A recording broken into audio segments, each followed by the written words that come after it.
Welcome to the new Deadline Dilemmas on Fantasy Football Scout. You guys followed us, loved us last season. Unfortunately, Flapjack is not with us this year. He's decided to take a little bit of a break, but we've managed to upgrade him. We've got FPL Trophy Mo. Mo is a great friend of mine. He's on Twitter. You can follow him, and most of you know him already. So I'm very excited to be talking to Mo this year, talking about my deadline dilemmas and his. And hopefully you guys show him some love. So Mo, welcome to the show. Thank you very much. It's an honor. I've been watching you boys for some time now. And I actually feel like on a slot a little bit coming in after Flappy, to be honest, because he was so liked. He was such a good manager.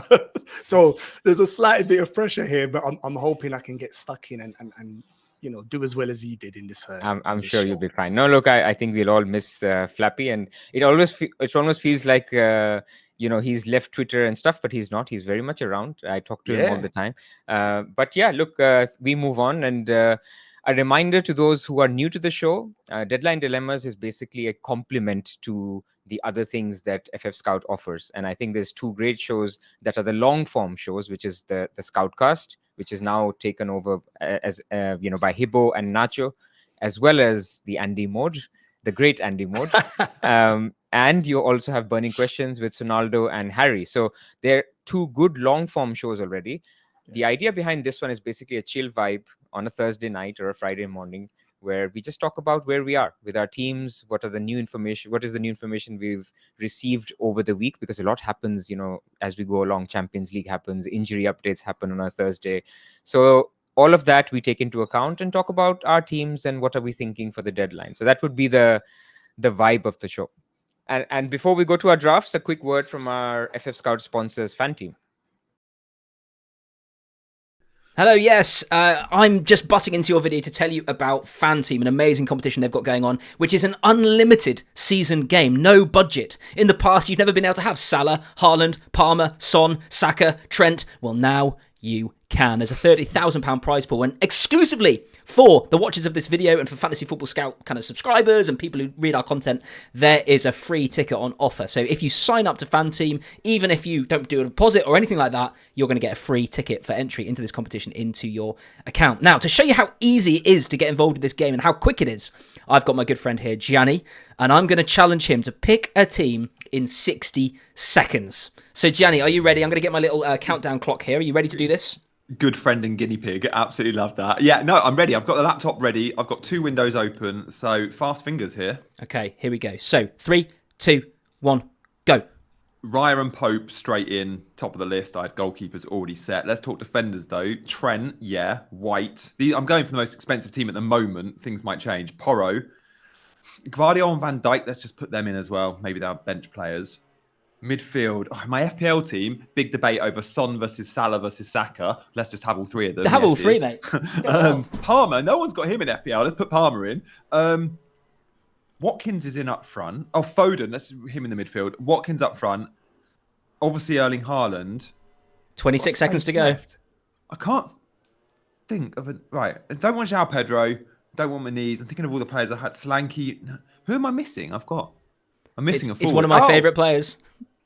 Isak. Yeah, Isak. I've not got Gordon, but Isak gets in the team. Do you know what? I'm going to give Isak the armband as well. So yeah, Isak is in. Is that it? You did that in 53 seconds. So well done. 7 seconds spare to make yourself a coffee, do whatever you want. That's how easy it is to pick a team when you don't need to think about budget. Just go wild and go for it. Of course, that ends up being a bit template. Is that a problem for this game, Gianni, do you think? Maybe. I think the team that wins it, often in FANTEAM games, in any FANTEAM game, it's often a team you go, oh, that's a little bit different. So sure, you need to tweak this team a little bit, but of course you still need the main bases covered. This is Fantasy Unchained. Give it a go. As I said, if you open an account, you don't even need to put a deposit or anything like that. You'll get a free ticket. If you have already got an account, it's £3 to enter. This is Fantasy Unchained. So why not give it a go? Use the link in the description below. And as always, gamble 18 plus, and please gamble responsibly. Right, on that note, Pras, let's get stuck in. First, my draft, yeah? Let's do this. All right. Okay, I've got it on the screen. I'm going to run through it. There's so much to unpack here because the information coming through today has already made me very nervous about this draft. I'm going to start with Henderson in goal. And then the defense is made up of Trent, Barco, Hall. So this is the starting team I'm giving you first. And then in midfield, I've got Jota, Nkuku, Saka, and Gordon. Up front, Solanke, Haaland, and Isaac. Subs are Turner for goalkeeper, Rodgers, Robinson, and Harwood. So that's the 15-man squad. I was pretty confident 2 days ago, actually, Pras, but now with information coming out, I'm starting to get a bit nervous, and I'll run you through. I mean, you interrupt obviously whenever you're ready to tell me what you think about Let's talk stuff. it in sequence. So cool. First, where are you with Haaland and Salah? So I think, obviously, you know me well. I really wanted to start with Salah, but I've made the decision because of Jota, and I think he's going to start and get good enough minutes in the first at least 4 games. I'm more than comfortable. To have Jota and Trent instead of Salah and maybe Kwanzaa. So that's the thinking I've got, and to go with Haaland. So that's where I'm pretty comfortable with that at the moment. I mean, don't get me wrong. I want Salah in my team. I really do. But at the moment, that's not one of the decisions that's worrying me too much, Pres. Why do you think you're starting to have, obviously we don't want to talk about your draft yet, but you're starting to think this is a bit more risky than going Salah?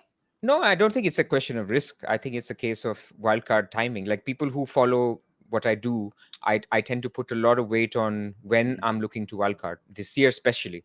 And so I'm just thinking this is Liverpool's best run that we will get. If you don't get Salah on this run, then you don't get Salah, basically, for much of the season, unless there's an injury to Haaland or something. So every time I shared a draft, I was on 2 drafts, wildcard 4 without Salah, wildcard 6 with Salah. And so after the Bob news, after the Eze uncertainty, the João Pedro uncertainty, and to timestamp this, we're recording this on a Thursday afternoon, and you probably see this on a Friday morning. So things might have happened on a Thursday evening, which won't be captured here. But as of now, basically my thinking was, if it's wildcard 6, I need to try to get Salah. And it could be in addition to Trent and Jota. So I'm going into my draft now, but let's wait for it. But I'm just thinking, is it worth looking at, let's say in your draft, I take out a Saka, I take out Gordon, and I downgrade Solanke. Solanke to a Muniz feels like a little bit of a downgrade, but not too much, because if you're looking at a 6-week wildcard horizon, then Muniz actually has better fixtures than Spurs.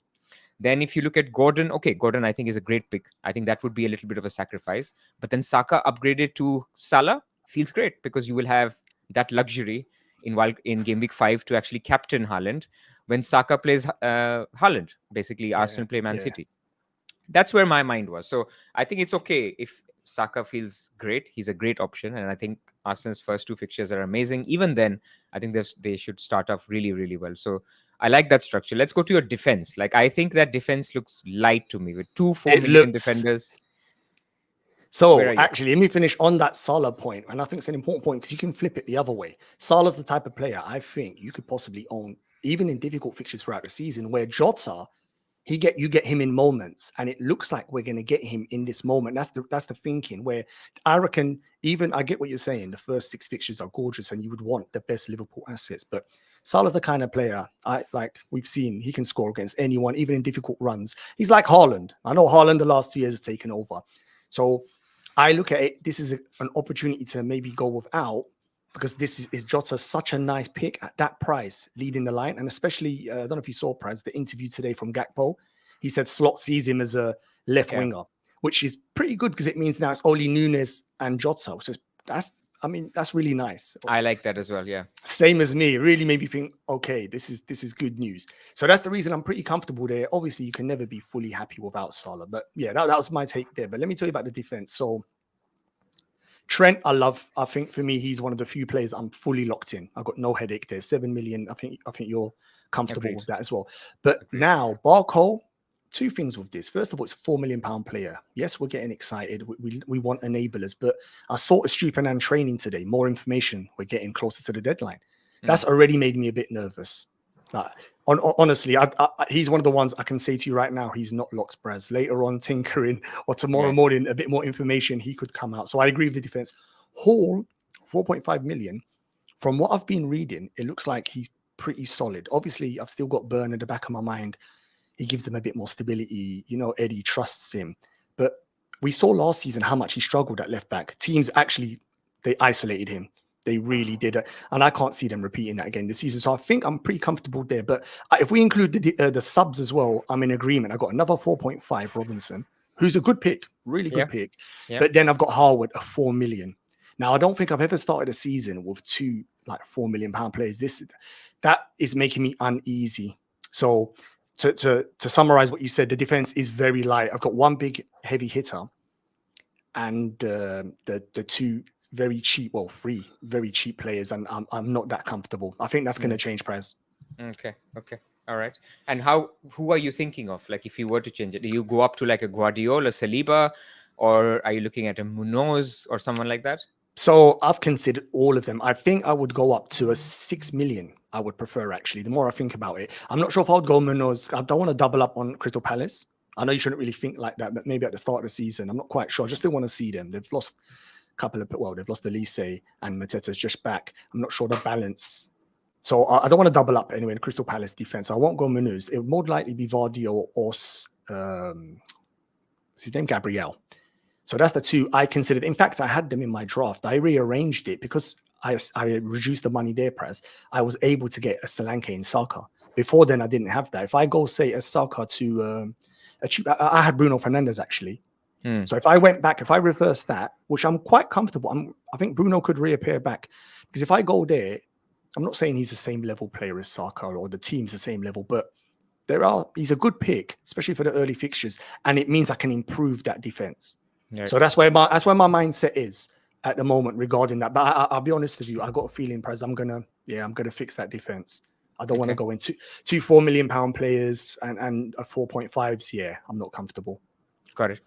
Coming to midfield, then I think Jota, even I'm quite keen on. So Jota, we don't need to discuss. I can see other people looking at Eze's, who I will talk about. I think Eze, for me, is better than Jota. But with this whole Bob injury, this has now changed things, right? Because now, when I'll come to my draft, I'll talk about it. Eze will 100% be in my draft if there are no links. But if there are links, then it's just not great. I have to go back to that. I have to hold you on that. You think Eze is a better pick than Jota? And Gordon, yes. You feel, honestly, you're that coy on... Okay, I want to get a bit more into that. All set pieces, penalties, which neither Gordon or Jota have. They have no set piece. Gordon has some, but if Trippier plays, he'll even loses those. He will lose everything, Jota has no set pieces. So there is a little bit of, when we think about picks, we think about what we see on the eye. But FPL is also about the boring things.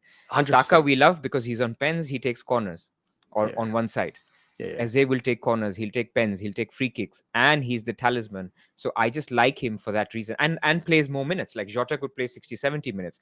Gordon, I don't expect to play more than 60 minutes against Southampton, the best fixture. So this is why I'm a little bit more keen on Eze. But then Eze comes with his baggage of new links to Man City and other teams. Agree. Yeah, 100% agreement. In fact, I don't agree with Eze being better than Jota because I think even without the set pieces, I think if Jota's fit, his goal to minute ratio, there's very few like him. He's one of them people, honestly, he's an FPL dream and he's out of position. He's playing up front for Liverpool. And I've seen enough of Slot's system now to make me smile. Obviously, we've lost Klopp, who was an attacking machine, but Slot is not too far behind. Yeah, a bit more control. And for those who are listening to you, you are a Liverpool fan. So we have a resident Liverpool expert who has fewer Liverpool players than me when I come to my job. But so the midfield, Jota, like you said, we're pretty set there. And Cuckoo's an interesting one. I started off super confident. As the season is approaching, confidence has gone down a little bit, but he's not the one I look at immediately to fix. So I think he can stay in there at 6.5 million as long as he plays. But the only reason I say to you the confidence might have gone down a bit, Pras, is that there's a lot of going on at Chelsea. There's so much. It's almost too much. So much place. Even just now, I don't know if you saw, Pras, they're looking at, is it Osimhen from Napoli? Osimhen, they're looking. They've got Neto, they've got Osimhen, they've got Sterling, they've got Palmer, they've got Madueke, Jackson, Mudryk, Sterling. It's crazy. It's crazy. So and they still have Lukaku, by the way. That's my point. They haven't even. Although he'll go the other way. If Osimhen comes, Lukaku goes the other way. So in Nkunku, even with all of that, he stays in there at the moment, Pras. He stays in there, okay? After that, Saka's an interesting one. I love the pick because of all of the things you just said. So penalty, set pieces, 90 minutes. It ticks every box. Plays for one of the best teams in the Prem. But he is one I would look to reduce money in to improve the defense. I think more than Gordon. There's something about Gordon. I really like him, Prez. I like the fixtures. I know what you're saying. There's a bit of caution with the minutes risk at the early games but then again, we could argue a lot of players that might have that, that came back. Yeah, I mean, but even Muniz, the Crystal Palace, he's come back from Colombia in Copa America. There's a lot of players that's going to have that little asterisk beside them. But I'll tell you what. The thing with Gordon is, I love Gordon, right? He's a great player. I'm just trying to tell you why I'm getting to a position where I may not have him. Yeah. He's in the first 5 games, he's got 2 home games. Yeah. One home game is against Spurs, which I take that Newcastle tend to do very well in. But it's still Spurs. It's not Fulham or it's not, Leicester. And the second game is Southampton, which is this first game, where when I speak to fans, not 100 out of 100 are saying that he'll start. Now, I think he'll start, but still 60 or 70, or I should say 20 or 30 still say he may not start. Or if he starts, he gets 55 or 65 or 70 minutes. So if I'm thinking, if I have to go against a Gordon who gets limited minutes in the best fixture, then I think, okay, for me, then Eze is better and Jota is better. Just my perspective. No, I totally hear you. And I can, this is the good thing about FPL and why we love it. I can flip it and say Spurs is a beautiful fixture with Udegi and Porro emptying their spaces. And he's such a hard runner. Yeah, he's the worst person you could ever want to play against, Praz. If you're a fullback, he's such a hard runner. I think he spoke about it in an interview in summer, like the distances he covers. So he's going to punish you. So I reckon he feasts in that game.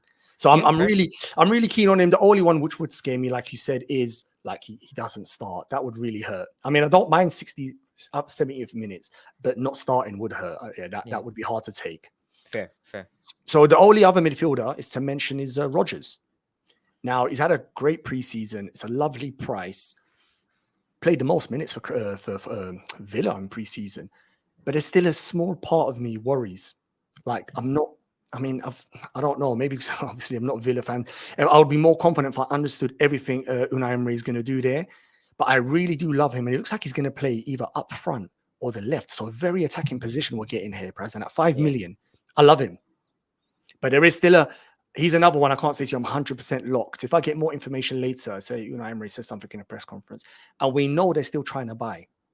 Yeah, and Jacob Ramsey could play on the left as well. So exactly that. I think Rodgers is good for the first 2-3 game weeks. Then he becomes a risk. Same with Hall. Now, Hall may keep his place, Rodgers may keep his place, but they are risks, and we should recognize their risks. Jota is a risk. After 3 game weeks, 100%. When you've got the luxury of Nunes and Gakpo on the bench, you'd be ignorant to believe that Slot might not think. Jota's position, just to finish up on him, is either 65th minute, we're winning 2-3-0, he'll change him, or he's quiet and he'll change him. That's how I see it. So, don't expect, if you're thinking you're getting a 90-minute player, no. Yeah.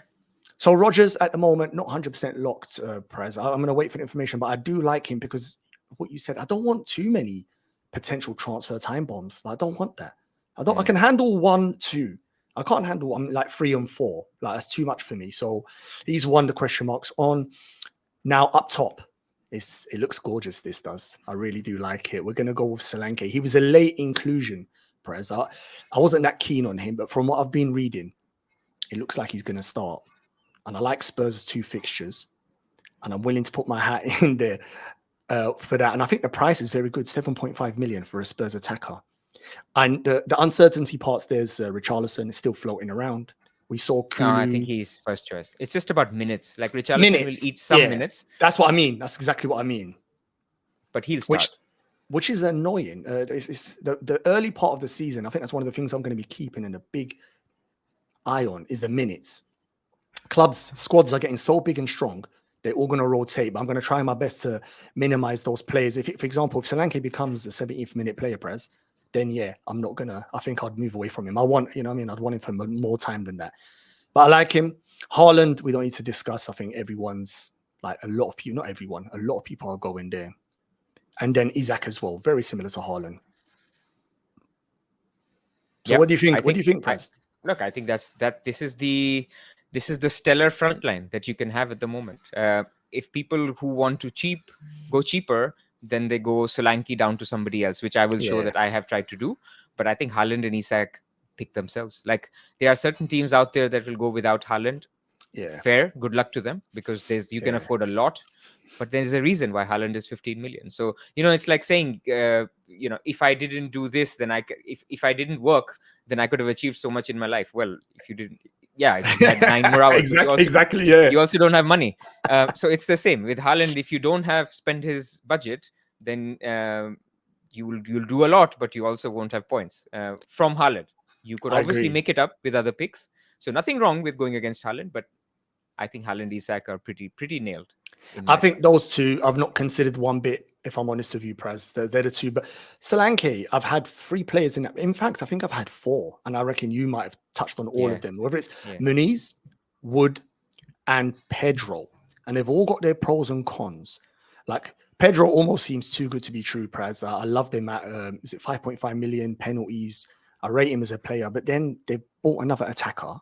He's only played 1 preseason game. There's a lot of uncertainty there as well. And it kind of goes back to that point I said, how many players in my team can I have? I like that to start the season. So Solanke feels safe. Like first 5 weeks, he starts, plays 70, 80 minutes. Yeah. Could even be bonus on pens. Like I like him. I like him again. Same price, which is why I like him over Gordon. If I had to sacrifice Gordon or Solanke, I'd personally sacrifice Gordon before Solanke. Wow. Okay. Because Solanke is a great pick. But then he is a good pick. Yeah. There is the other side of the argument, which is there are lots of alternatives to that Solanke slot. There are not many alternatives to that Gordon slot. Exactly because that. Below Gordon, you get into Eze, who has his issues. You get into 6.5 million bracket. Nkunku, Morgan Gibbs-White, not a lot.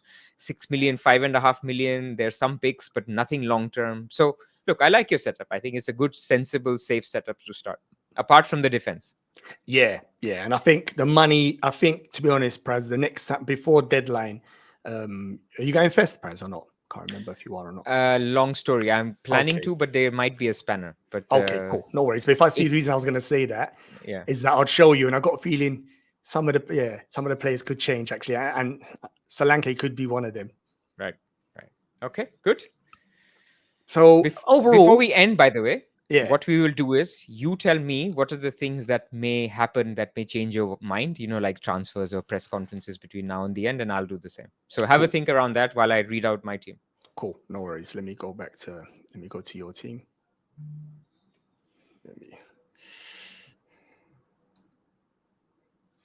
There we go. Okay. So I have got Salah and Haaland. That's the big thing. All summer, I've been debating, should it be one or the other? And I had landed on just Haaland at some point. And that also coincided with me landing on wildcard 4. Then I did a video with the Wire Boys yesterday. I talked about why I really like wildcard 4. I come out of the video and I see that, Oscar Bob, who was the sauce, the gravy, the key to wildcard 4. Because at 5 million, you get a City attacker, possibly home to Ipswich. That was too good. But you also know that in game week 3, he's dead. Like game week 4, he's not an option. So then I was thinking, okay, you can have Hall, you can have Oscar Bob, you can have Murphy, you can have so many short-term picks, Jota even, that it makes a wildcard 4 appealing. When you remove Bob from the equation, then you think, okay, I go up to ESR or somebody else. It's okay, but I can also have them on wildcard 6. So then I started thinking last night, if I'm going wildcard 6, which is a longer wildcard, I have to attack Liverpool. I can do it in 2 ways. I can start without Salah, and at some point I can look at a double transfer for Haaland to Watkins, let's say, and Saka up to Salah. I could do that. Or I can just start with Salah. So I then thought, okay, let me put Salah and Haaland in my team and see where it goes. So my starting point was I want Salah, Haaland, Isak, Jota, and a 4.5 keeper. So basically, and then I started working around that. And then I quickly found, and Nkunku, I think, is pretty steady. Like if you're going for a longer wild card, there's no reason why you shouldn't have Nkunku. Like he should still play the first 5 weeks. Yeah. So then I couldn't afford your Gordons and your Solankes. So then the issue was, okay, who do I get instead? Okay, Muniz sounds okay. Or actually, I had João Pedro last night. And then João Pedro, now again, Brighton keeps signing players. So now I've gone that up to Muniz. And that seems okay. Like, I feel like that's not a huge sacrifice. Because if you look at a 5-week horizon, Solanke still has to play Newcastle away. He still has to play Arsenal. So it feels like Muniz, who has 5 good fixtures. Okay, Man United away is not a great fixture, but it's an okay fixture. Man United do concede a lot of shots. So it felt like that's a downgrade I can live with. Then the one downgrade I'm not so happy about is that Gordon down to Smith Rowe or a Rodgers. But then I talked about my feelings for Gordon, and I thought, you know, if this was Eze, if Eze doesn't have any transfer speculation, I'm not going to have Salah in my draft. Let me be clear about that. Oh, That will become wow. Saka. Okay. That will become Saka, and Rodgers will become Eze. Yeah. So this is very clear. I'm not willing to sacrifice Eze because of this draft. This draft has come about because there are doubts with Eze, because there are doubts. And so I think like between the Salah price all the way down to the Smith Rowe price, who am I really missing? I'm missing Bruno, Odegaard, Saka, Son, De Bruyne, and all of those. Palmer. I think for the first 5 weeks, I can live with them. Like Palmer, I can still get, by the way. I can do, for example, Haaland to Watkins, and I can do Rodgers up to Palmer. That would be my move in game week 4 or something.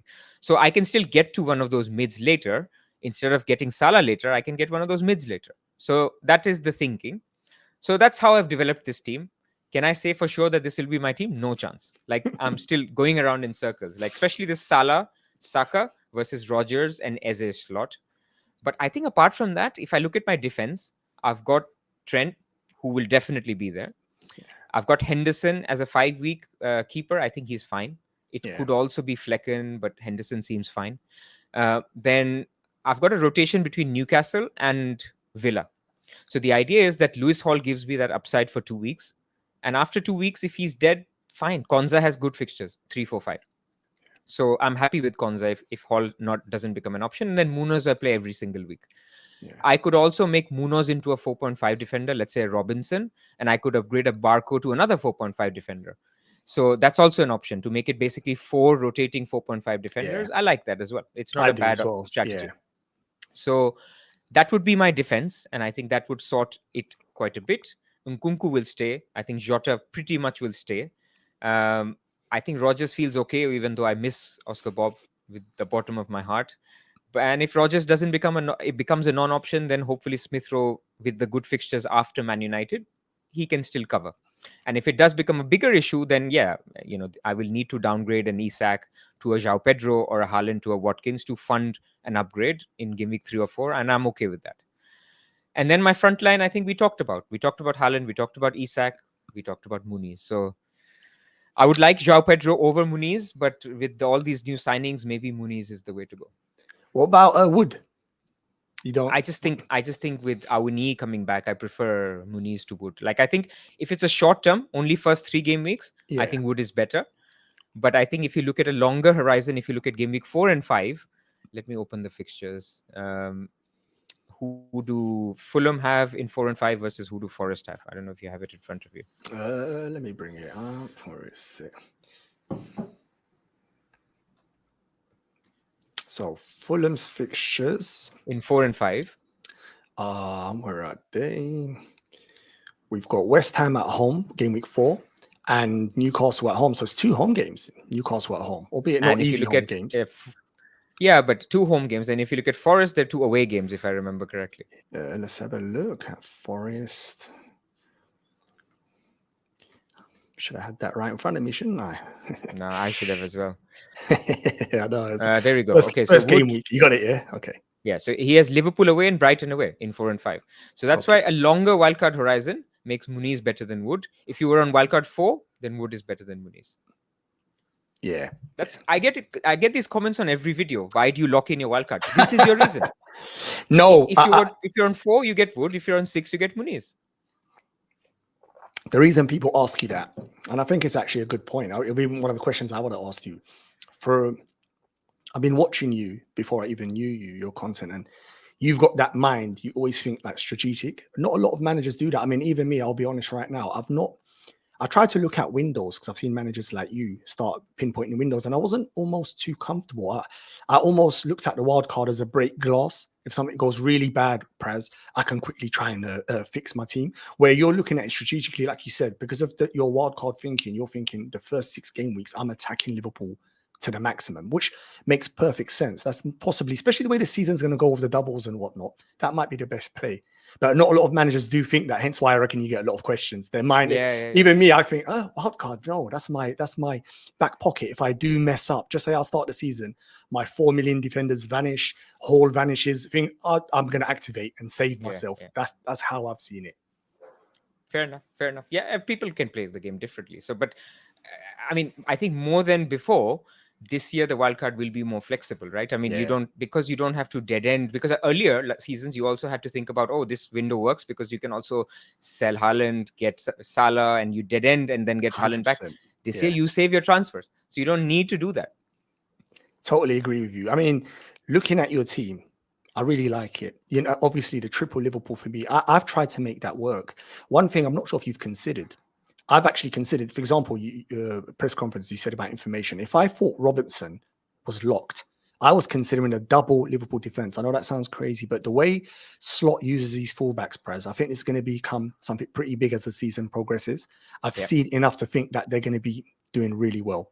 Clean sheets, I'm not talking about just clean sheets either. I'm talking about assists, the positions they're taking up. 2 specific positions. So I was actually trying to work out, if I went triple, I think I'd go Trent and Robertson. But Robertson, that doubt with Simicast, obviously had the injury. That's made me not consider that for now. But that's something like you touched on earlier on. What could make me change my team? The press conference. That's a good point. Yesterday, I had landed on a version with Saka instead of Salah. And instead of Barco, you have a Gabriel. So you start a little bit more aggressive. And then you move Gabriel onto Robertson in game week 4. Yeah, so it's something I had thought about as well. So it's not ruled out. Yeah, same. That's exactly like that, Bryce, because I can see real big merits there with the Liverpool. Honestly, you know, I try my best. It's not just a bias. I've just been watching everything and looking back at what Slot even done at Feyenoord, the importance and the impact these fullbacks have. I think there could be something there for us. So defense, I really love. The goalkeeper, I think everyone sort of ended up in either 1 or 2, unless you're spending 5.5 million for Raya. The goalkeepers are a bit boring. Correct. And so I had actually Raya in my wildcard 4 team, like a team in which I was going to wildcard 4. That would make sense, yeah. Because short term, you get 2 home games. And basically, I think the longer term you leave it, the more the keepers converge, because save points start to accumulate. Bonuses start to, even though keepers will not get as many bonuses. So basically, keepers will converge. But if you have a short window, let's say double game week for Arsenal, you get Raya. You double game week for City, you get Edison. 100%. But longer window, I think Edison is fine. I mean, Henderson is fine. Yeah, exactly. I totally agree. You can just leave him there, not worry. With the goalkeepers, though, we said Raya. Arsenal defensively are just ridiculous. So I'm uneasy without starting one of their defensive assets. I know people are put off and they're thinking the fixtures, the way Arsenal play at the moment, Pras, they can keep clean sheets against anyone. You literally don't get a sniff. I agree. They're that strong. So what was going through my mind, like we spoke about earlier on, me trying to improve my defense, I was still unstuck. Who's the better defender for the first 6 game weeks? Is it Vardio or is it Gabriel? Just say. Is it an Arsenal or a City one? It's the 3 away games is the problem, right? I mean, and the away games are not easy away games. Villa, who would you think are the 3 toughest away games for them from an attacking point of view? Man City? Yeah. It would be Villa.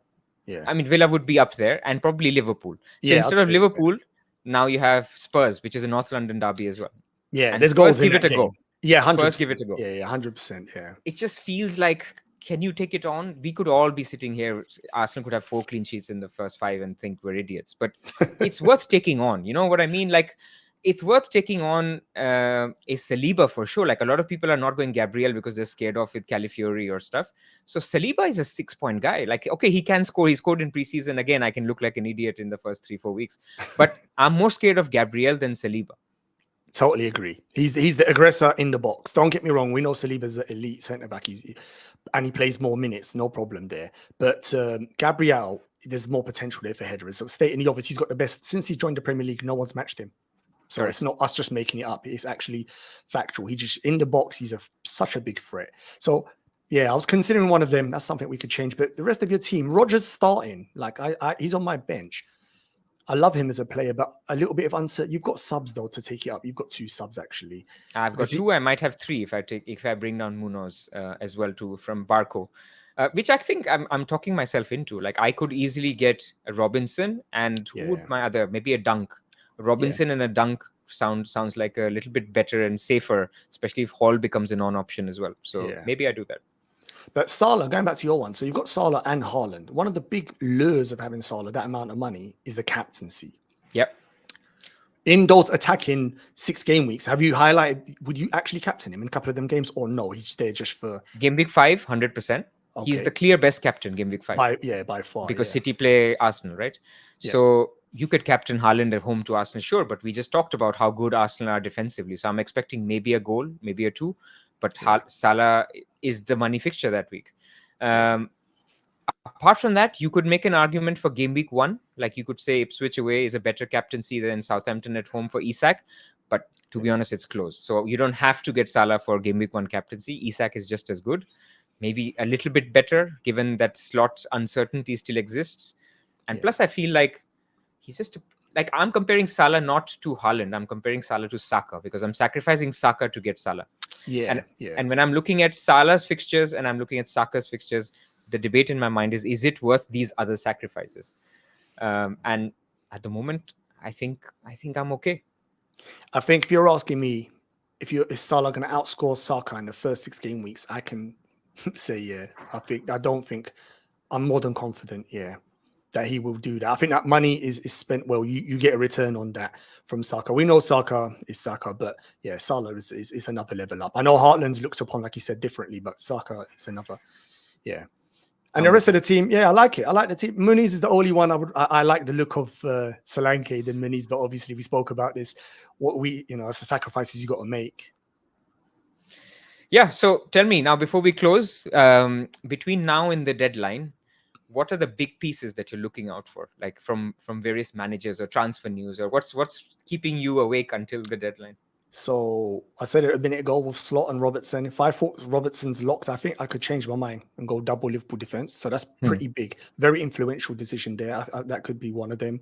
The other ones are, if Unai Emery says something about Rodgers, hints that I don't know. I don't think we're going to get anything from him. Pedro, if there was some news or something from the press conference that could impact, because I really want him. Honestly, you said it yourself, but the uncertainty, I'm not sure the manager's going to give us anything to give us that comfort that we think, you know what, we could take, bring him in. And the only other news is, I'm trying to think if there's anything else keeping me awake of my draft. Not really, actually.